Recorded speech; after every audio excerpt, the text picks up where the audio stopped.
need anything? No, good.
Davin, is that a Benedictine shirt? All right.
Okay, guys.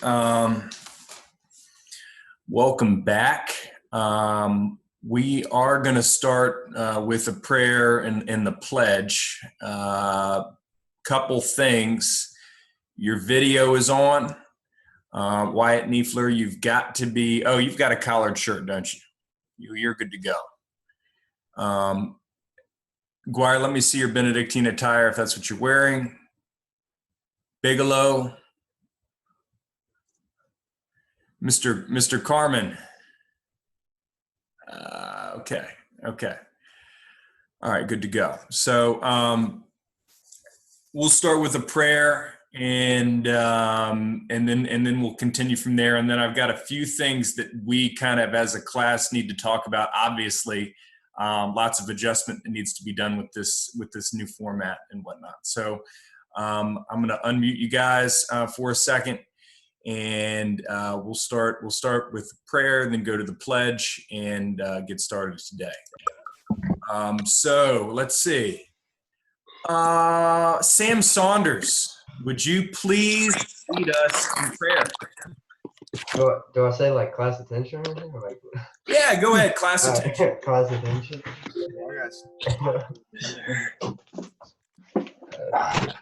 We can stay seated. We don't need to stand. But I guess okay, I don't know. It's all new. All right. More like straighten up in your seat. How about that? All right. In the name of Father, Son, Holy Spirit. Hail Mary, full of grace, Lord is with thee. Blessed art thou amongst women, blessed through thou, Jesus. Holy Mary, Mother of God, Mother God, forgive sinners now and the hour of our death. Amen. Okay. And now I'm going to unmute I'm going to mute everybody besides Sam, and he's going to lead us in the pledge. So Go ahead, Sam, and lead us in the Pledge of Allegiance. I pledge allegiance to the flag of the United States of America, to the republic for which it stands, one nation, under God, indivisible, with liberty and justice for all. Okay, thank you. Yeah. All right, I'm admitting a few more guys. I'm just going to roll through attendance real quick. If you could just be quiet while I do this. Bigelow. Here, sir. Berthazell. Here, sir. Berthy, could you put away your I need green shirts or put on some Benedictine attire or something. Oh wait, you've got collared shirt, yeah? Okay, you're good to go. Bridges, not here. Carmen. Here, sir. Kaler. Here, sir. Cosby. Here, sir. Davis. Here, sir. Fletcher. Yes, sir. Fox. Yes, sir. What's going on? Okay. Mears. Wire. Here, sir. Melendez. Here, sir. Niefler. Here, sir. Pappas. Here, sir. Plagueman. Plagueman. He was just Here, on. sir. Oh, by the way, we're going to pause for a second and wish Tate Plagueman I'm here. happy birthday. It is his 16th birthday, and we Yeah. need to acknowledge this right now. Happy birthday To you. Happy birthday to you. Happy birthday, dear Tate. Happy birthday to you.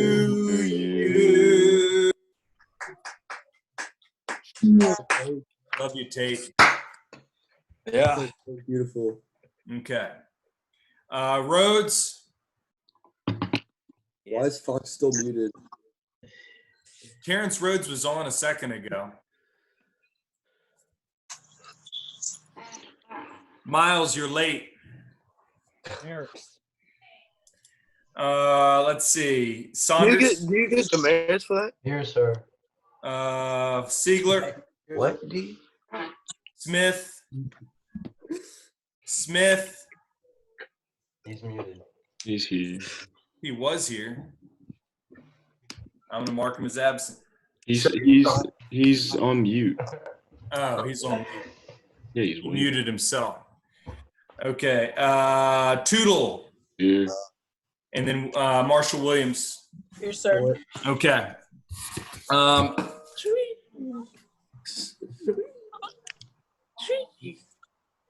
So a couple things, just a few things to kind of go over as we get into this. What we need to talk about is one, how participation is going to change a little bit.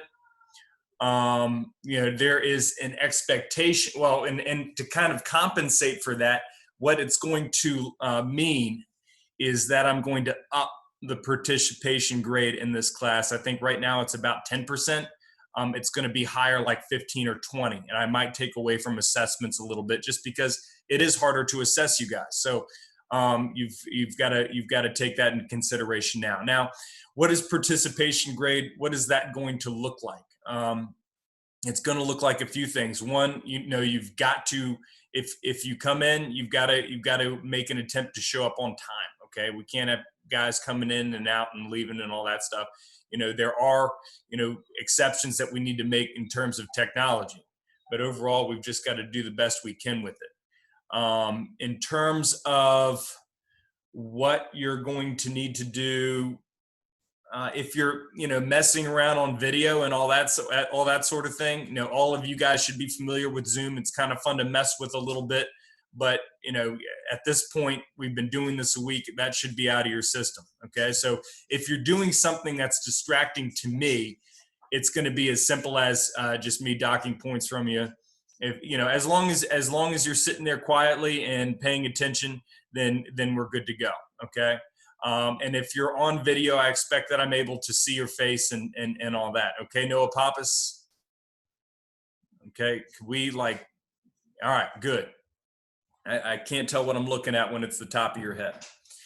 All right. So any questions about that? And if you have a question, I can unmute you. Just raise your hand. Okay. So, if it gets to the point where I gotta it's the same stuff we do in class. I don't even know if I need to explain it that much. It's the same stuff, just typical classroom rules apply as far as all this goes. So there shouldn't be any issues there. Let's see. Okay. So we covered everything I want to go over. One other thing. About the test, okay, or about the quiz that you guys took last week. There was an issue as far as the account that I created for that Flexi quiz. It was kind of outside the Benedictine ended up creating their own account. So now I have a different account on there. What that means for you is I didn't pay for the account that you guys took the quiz for. And it's only allowing me to look at 20 quizzes. Okay, because of that, essentially that's my error. So I'm going to give you guys credit for having take that. It's not going to be quiz grade credit, but it will be classwork credit if you've taken that quiz. And I can see who's taken it and whatnot. And we will likely have another quiz this week, and I'll let you know on what. Questions about that? Okay. So what I'm going to do is I'm going to share with you a link to, in place of the way we typically do warm-ups, because we are going to just kind of conduct class the same way. I can tell you that because we only meet 2 days a week, you're going to end up doing more. It's going to be kind of a notes heavy type situation, and then any other stuff that we would do outside of class, I would assign. So let me share this with you guys, and you should be able to see that. Oh no, I only did that with Joseph Fox. Here, I'll send it to everyone in the meeting. This. Does everybody see that in the chat bar? There should be a chat function at the bottom. If you press it, you should see a Google Doc link. Give me a thumbs up if you found that link.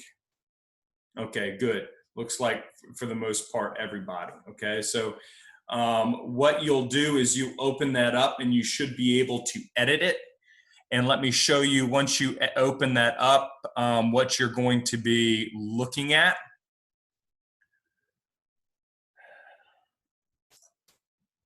So I'm going to share my screen with you and go here. Okay, so it looks like we've got guys already in here. So you should see the bar underneath.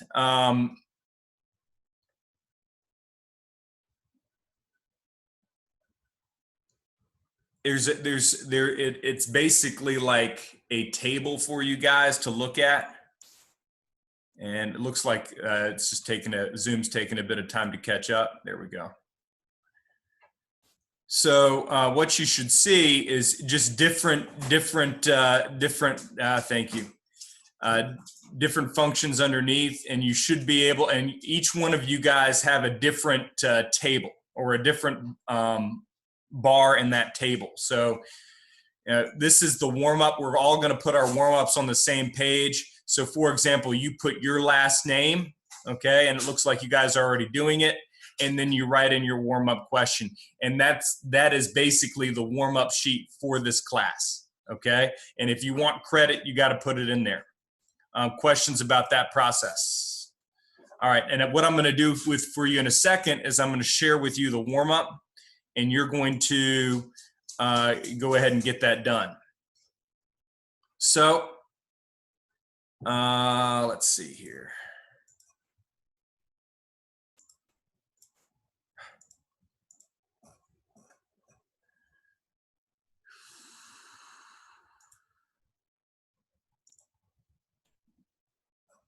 Stop share.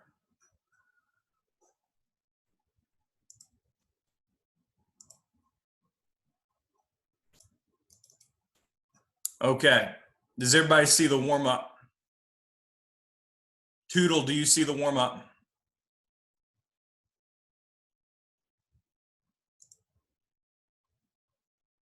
All right. So what I want you to do is answer this question. Okay. And that is, what are you willing to die for? What are you willing to die for? So you're going to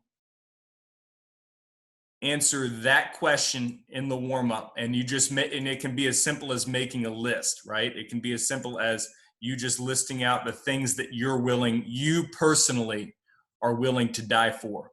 Go ahead.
Okay. Let's get a few thoughts out there and share a little bit about what it is you guys said. And for those of you, if your audio is not working for whatever reason, what I want you to do is I want you to type it into the sub bar there. So raise your hand if you would like to share what you got. Ryan Smith, what do you think? What are you willing to die for? Friends, family. You would die for your friends. So are you friends with Wyatt Niefler? Sure, yeah. You would die for Wyatt Niefler. Why not? Oh, why not? Okay. Wow, you're taking this seriously. Okay. Or your life seriously or something. I don't know. Tate Plagueman, what do you think? What are you willing to die for? I said my family, close friends, my country, and my faith. Okay, you would die for your country? Yes, sir. Okay. All right. And then you're adding your faith onto that list. Berthie, is there anything you might add to that list that wasn't added? Money. Money? Yeah. You would die for money. What do you Doesn't think? that kind of defeat the purpose? Well, that's enlistment, sir. Okay. What do you mean? Explain. Well, I wouldn't go into the military if I didn't get paid. Okay, you wouldn't go. So you'd go into the but what if you went into the military knowing you were going to die? How would I do that? I don't. That's a good question. Then you're getting because you're getting paid. That's what you said. Oh, I thought it was like, would you risk your life for this? Not would you like Risking? die? No, I'm saying if you knew without a shadow of a doubt that you were going to die, if you were given some sort of ultimatum, okay, dying for money wouldn't make a whole lot of sense. Maybe money for your family. No. No? Okay. What is there anything you'd add to the list? Would you die for your country? Yeah, Okay. I have that written down. Any other thoughts No, sir. besides you? Any other thoughts? Oh, here we go. It's Bill Belichick down there at the bottom. So, Coach, What's up? Xavier, what would you die for? I would die for my family, my close friends, my country, and my religion. Okay. You listed that without any hesitation. I like it. Any other thoughts? Bigelow. I would die for my family, my religion, freedom, and country. Okay, good. So that goes into what we're going to be talking about today, okay? And that is this idea of, it kind of begs the question, this question of what you would die for, okay? So what I'm going to do is we're going to go through this. I'm going to share with you this quote here. This is a quote from somebody on the Ottoman side of the war of the Great War, the World War I. The Ottomans, an Ottoman officer, and let's see, Parker Tootle. Could I get you to read that for me, please? Men, I am not ordering you to attack. I'm ordering you to die. And the time that it takes us to die, other forces and commanders can come and take our place. Okay, yeah. So Mustafa Kemal. So let me ask you this, Sam Saunders. If your CEO told you that, okay, before a battle, would you consider that to be an inspiring speech? How might you react to that? I'd probably be in shock because he's just telling me to die. Like, just go out there and die. Yeah, and to follow that up, you're supposed to be inspired because you're doing it for your country. But what is he saying happens after you die? Other forces and commanders come and take our place. Right. Would you say that's inspiring? No, not really. No, he's literally saying, you go out there, go ahead and die, because right behind you, there's going to be somebody who goes and does the same thing and probably falls on top of you in the process, right? That is not inspiring stuff, okay? If your coach, right, if you play football, if your coach comes out there and says, what my halftime speech is not going to be, go out there and hurt yourself, break your back, crack your ribs because I'll just put in somebody after you. That's not inspiring. So, we've just got to get in our mind that this is a different time period, different place. Look at this quote. This is our boy Napoleon here, okay? He says, let's see, Bigelow, read that for me, please. Troops are born to be killed. You cannot stop me. I spend 30,000 lives a month. Okay, so I mean, what is he equating the spending of lives to? He's saying essentially, what is he saying about how mankind is valued there, Guire? What is he saying? He's saying that like the soldiers are extendable, and he doesn't really care about them. Yeah, he's almost bragging about it, isn't he? He's saying, I spend 30,000 lives a month, like it's like they're dollars. Like it's almost like each individual life is $1. That's not much value he's placing in those individuals. All right.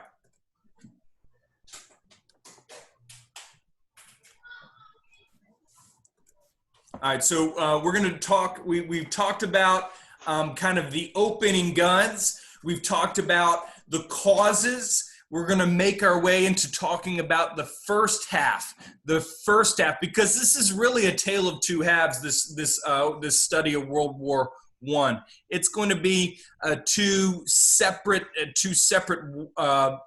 just momentum shifts in this war. If we're approaching it from a game, it's like one team's getting momentum in that first half, and in the second half, it's a different story. So that's kind of how we got to talk about it. We're going to talk about it along those lines. All right. So let's get to it. So again, if I go too fast, it's not the end of the world. Okay. There's going to be there's going to be future opportunities for you guys to to get things done or to in order to get the information you need. But we're going to. So what I'm gonna do after I go through this is I'm literally going to post these lectures online. So you'll have the opportunity, if you want to do it, if you miss anything over the course of our conversation, you have the opportunity to go online and get anything that you might miss. So it's not the end of the world. If you write a little slow, just leave a little bit of space, and we'll go on from there. So let's see. Cole Carmen, what was the plan that Germany had kind of put together to deal with the fact? First of all, what was Germany's dilemma geographically? What was the problem? They had to fight France and Russia. Yeah, it was a two-front war. It was a two-front war. And how did they plan on kind of coping with that? The Schlieffen Plan. The Schlieffen Plan. The Schlieffen Plan. And let's see. Berthie, what was the Schlieffen Plan? I don't remember, sir. Dude, you had it in vocab and you had it in notes. Let's see. Joseph Fox, what was the Schlieffen Plan? Their plan to take out one group at a time. Their plan to take out one group at a time. The only difference between you and Berthie is that you had stuff in front of you to write it down. Okay, so their plan to take out one at a time. So what you see up in this portion here is you see the Schlieffen Plan going into effect. And who was the main person who ended up, or the main country who ended up suffering, at least from the get-go in the Schlieffen Plan? Gary Siegler? What country got railroaded, basically? France? No, this was a neutral country. Oh, come on, guys! Make sure we're getting these video notes if we haven't gotten them already. Hey, birthday boy, what about you? Who was the neutral country that got railroaded? Was it Belgium? Belgium. Good. I don't know what's going on with your connectivity. You're like on dial-up or something, but you're right. Belgium.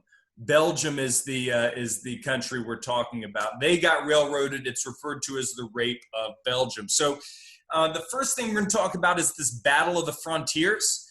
This went from August to September 1914. Basic description, Germany's going to go right over Belgium. Okay, and how is that going to affect public opinion, Noah Pappas? What was the question? How is all this going to affect public opinion? Not sure. I kind of got that. Darrell, what do you think? It can affect them in like different type of ways. I mean, some people. Now, how did we say this going through Belgium, this German invasion of Belgium affected public opinion? They wouldn't like it. Well, who didn't like it? The people of Belgium, because they were. Well, of course they didn't like it, but who else public opinion? What other countries were impacted by this? What? France? Oh man. Got to make sure we look at those old videos. Melendez, what do you think? Just its allies, Belgium's allies. Which were? I don't know. Xavier, get off your phone if you want to maintain your participation points. Okay, just checking on you. Logan, I know this is the most work you've done in about a week, but we got to try to get back up to speed here. Let's see. John Davis. What did you ask, sir? How did this affect public opinion? Oh, they probably didn't like Germany. Who?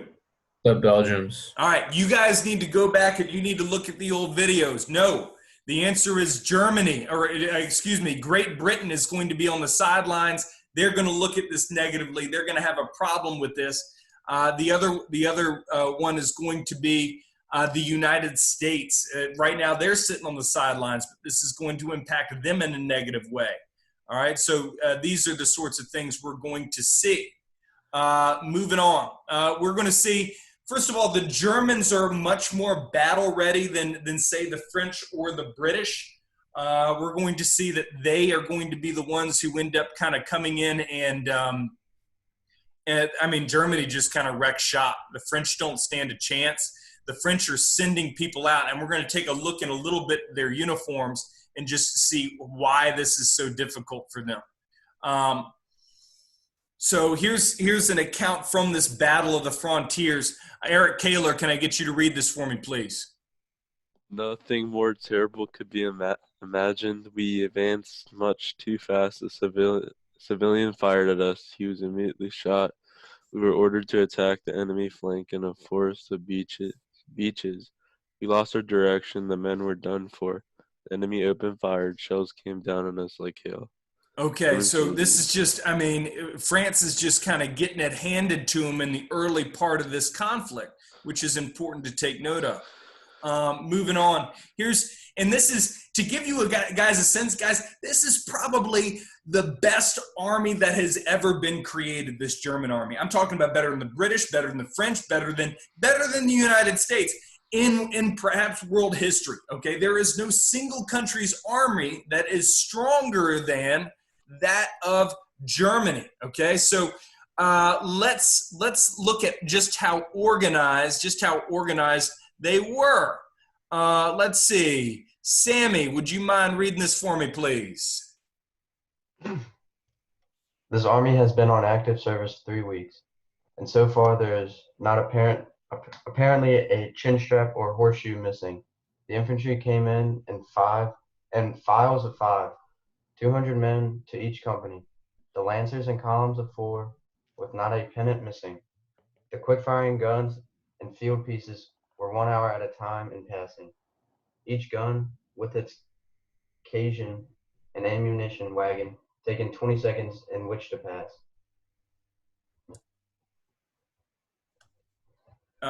Let's see. Davin, why don't you pick up for him? The men of infantry sang, "Fatherland, my fatherland." Between each line of the song, they took 3 steps at a time. 2,000 men were singing together in absolute rhythm and beat. When the melody gave way, the silence was broken only by the stamp of iron boots. And then again, the song rose. When the singing increased, the bands played marches. They were followed by the rumbles of siege guns, the creaking of the wheels and of bells and of chains clanking against the cobblestones, and the sharp bells like voices of the buckles. Okay, so stop there for a second. And just to kind of give you guys an idea, they said this went on for, that they looked at this for an hour.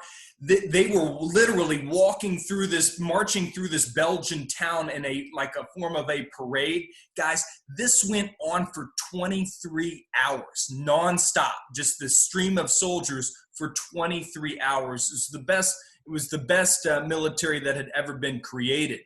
Let's see. Xavier, would you read the rest of it? For 7 hours, the army passed in such solid column, and that not once might a taxi cab or trolley car pass through the city like a river of steel. It flowed gray and ghost-like. Then as dusk came, and thousands of horses' hooves and thousands of iron boots continued to tramp forward. They struck tiny sparks from the stones, but the horses and men who beat out the sparks were invisible. Okay, so guys, that's just how disciplined this army is. And even it goes on into the night. So they're watching into the day, goes into the night, and all they can see is the sparks flying up from the boots and the hooves of their horses. This would have been a sight to see. This is the German army. Let's continue. We talk about, the Schlieffen plan, they're making their way into France at this point. And France isn't putting up much of a fight at all. They're just kind of they're doing the best they can, but God help them, they're not strong enough by which to deal with this. So what ends up happening, don't worry about the duration. I was supposed to put when this happened, but we won't necessarily need to know about that. The German armies, they ended up sweeping around Paris. So that sledgehammer is coming down. And the idea is that they're going to go as far west as the Atlantic Ocean. The plan specifically prescribed for the last soldier on the last part of that right flank of the German line, that his shoulder was supposed to literally brush up against the Atlantic Ocean. That's how far they were supposed to go up in order and before they started coming down.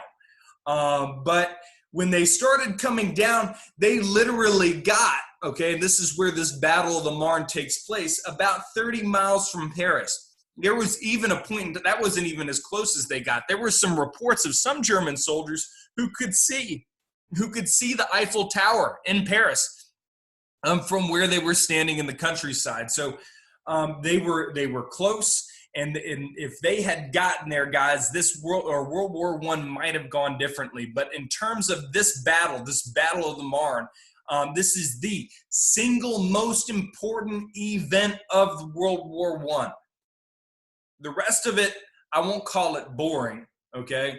But in terms of troop movement, in terms of decisive moments, this is the equivalent of Gettysburg, right, for the American Civil War. German armies out on the outskirts of Paris. British and French forces end up attacking a weak point in the German line. So we got to remember that Germany's attempting to come down together. And what happens is while they're coming down, there's a miscommunication between two different groups on that very far right flank. And because of that miscommunication, we end up, or the British end up seeing this, and you kind of get a sense for this down here. So there's engagements here, but there is a gap that forms between the line here and between the line here. Okay, so von Bülow and von Kluck are going to be the two commanding officers there. And we're going to see the British Expeditionary Force, which I believe is here, and then the French, they're going to fill in that gap. And why is that problematic? Why would that be problematic? Let's see, Bigelow. Let's see if I can find you. The gaps. Go ahead. The reason why the gaps would be an issue is because they could be easily outflanked and surrounded. Yeah, that they could be easily outflanked, that they are blocking communication between two flanks, and especially these guys on this side, they're going to be especially in trouble because now they're essentially surrounded. So they've got to retreat. Their flank is compromised, so they got to retreat, and we begin seeing this movement backwards after this engagement here. Truth be told, there wasn't a whole lot of fighting here. There wasn't a whole lot of fighting. It was mainly troops or forces coming down. They're attempting to engage, and they end up filling in the gap. And because they fill in the gap, it's kind of recognized at this point, hey, it's over. You know, we don't stand a chance of getting in the action now. So that's really what we're looking at. Questions about that? And I want to see if there's a way I can look at all of you guys, because I'm really just kind of having to scroll through and see any questions or comments. Okay, it looks like no. All right.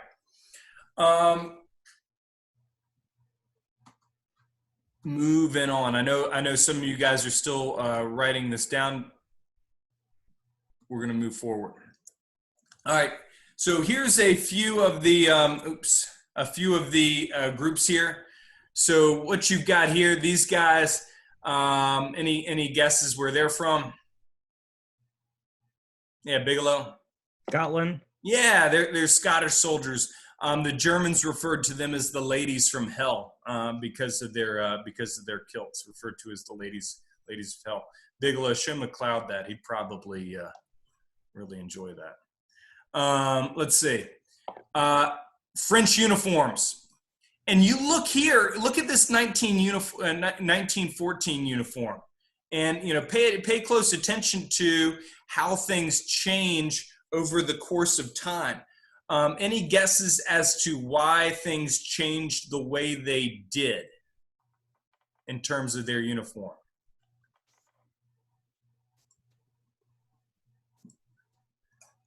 Let's see. Wyatt Niefler, why do you think things changed? They had to mass produce things for the war. Well, okay, so why wouldn't this be easier to mass produce than say that? Because maybe the materials are. The short answer is harder you're not necessarily right. Okay, but what are key differences between these two uniforms? Well, the red pants are gone. Why would they do that? Because it's easy to get spotted. Yeah, and so, guys, look at this uniform. Does this look altogether that different from maybe what they were prancing around at the time of Napoleon? No, it's not different at all. It's essentially the same type of uniform. And so what they're realizing is, hey, we have to change things up. Otherwise, we're going to continue to have massive fatalities. Also, what's another key difference, Parker Tootle, you notice between these two uniforms? The helmets. The helmets. What are they wearing at the beginning? Nothing. They're just wearing hats. It's like they're playing a baseball game. Okay, it's not. I mean, this is not wartime. This is not wartime get up. All right. We're not going to be able to look at this, and I'm actually pretty disappointed about it, just because I experimented a little bit with video, with showing a video on Zoom, and it just doesn't work out very well for whatever reason. So if you want to look up World War I shell shock, go for it. I'll tell you that it's a pretty disturbing video. So if that sort of stuff bothers you, I wouldn't look at it. But it just kind of it illustrates, and you can even finish the notes, and if you're on mute, you can watch it yourself. I don't know if you guys probably can't click the link, can you? Does that work? Can it? Darrell's shaking his head, so I'm going to think no, that it doesn't work. So, but I'm sure if you YouTube, World War I shell shock and just go through maybe the first few videos, you get an idea of what I'm talking about. Anyway, after this Battle of the Marne, what they referred to as the Miracle on the Marne, there ends up being this evolution of new strategies. A general recognition that, hey, if we send men on a charge, it's going to be devastating. What weapon would be exceptionally devastating, birthday boy, as far as charging? What weapon would just destroy a charge? Probably a cannon. A cannon? Okay, possibly. What would be even worse than that? Sorry, I got to mute you. You're sounding like Skrillex or something with that video lag. Berthie. Machine gun? Yeah, definitely. And so, the machine gun wasn't necessarily new. We talked about it before. We talked about it during the Boer War. But during this conflict where charges end up being a major tactic, it is devastating. And we talked a little bit about how they would use that charge as kind of this old school tactic. And that's where you're probably seeing that quote from that Ottoman commander ordering them to die. I could see that being what he might say before he ends up sending a charge, because it's this idea that you're going to die.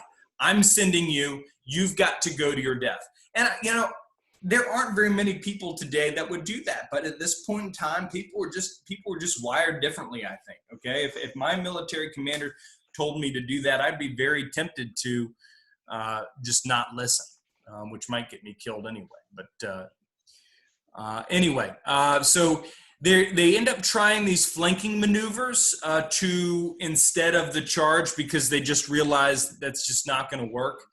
And it becomes this race to the sea where they're building all of these trenches going up to the English Channel. And the result is a network of trenches along this western front. So they end up being separated by about 200 yards or so. This is referred to as no man's land. If you've ever seen a movie depicting no man's land, very much it's a pretty shelled area in terms of there's lots of craters and no trees. And it's basically this area of land where if you go into it, you're likely going to die. And so it's just unoccupied. But it's going all throughout France.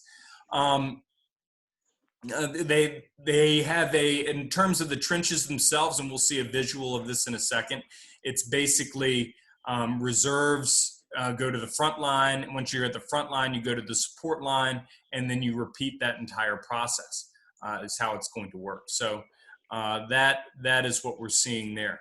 In terms of major dangers, you're going to see disease, just lots of different types of disease, mainly like things like cholera.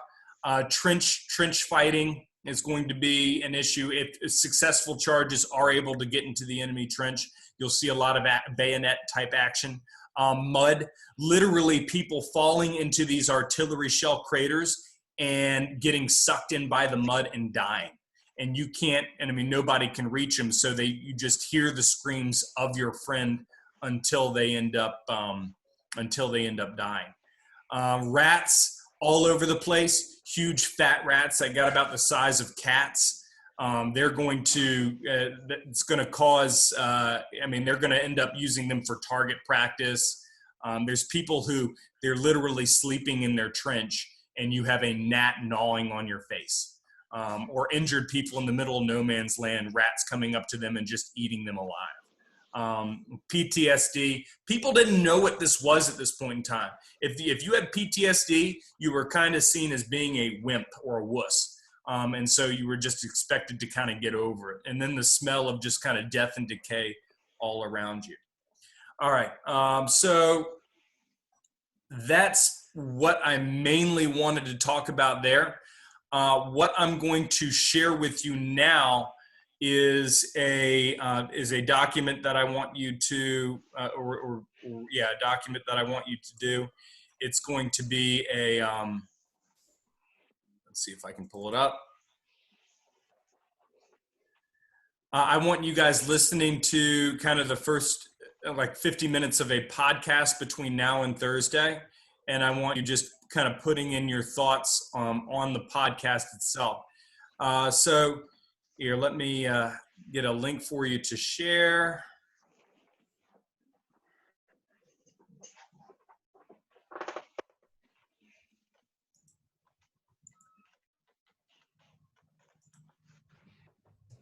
And I'm going to put it on to, you can view the document. So that might mean that you have to make your own copy of the document in order to fill this thing out.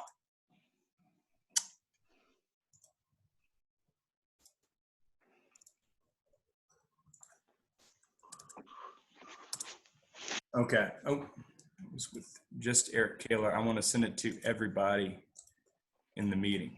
Everybody in the meeting. So that document is the one that you're going to end up using in terms of just kind of create your own copy of that document and go from there.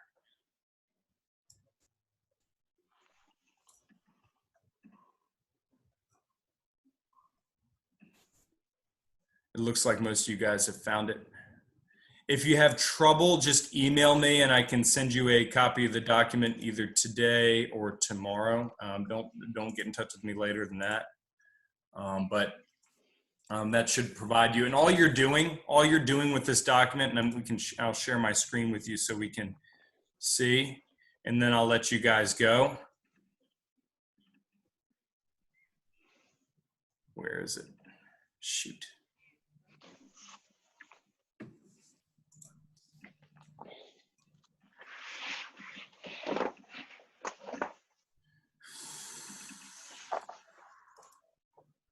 Okay. So all I want you guys to do, and I provide an example, just provides, I want you to talk about kind of the pieces that struck you or things that stuck out to you while you were listening to this. So maybe what the author says, say what the author says down here, and then what struck you about what he said, okay? And you guys, I don't want you taking the same stuff and try to find stuff from different parts of it instead of all from the same part, and you're just putting that down here. That's homework. The YouTube link for that podcast, and it's a really good podcast if you want to listen to the whole thing. There were some parts that were not the best to listen to, so I didn't, I don't want you necessarily to listen to that, but you only have to listen to about 50 minutes total. Okay, so between 153 and 243 is what I want you guys listening to between now and Thursday. Are there questions about that assignment? Okay, if you guys have individual questions, you can stay on with me. Otherwise, you can get off. See you guys later. See you, Coach. All right. Hi, Coach. Hey, you have a question?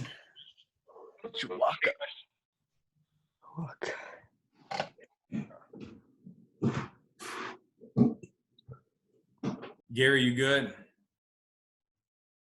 Good. All right.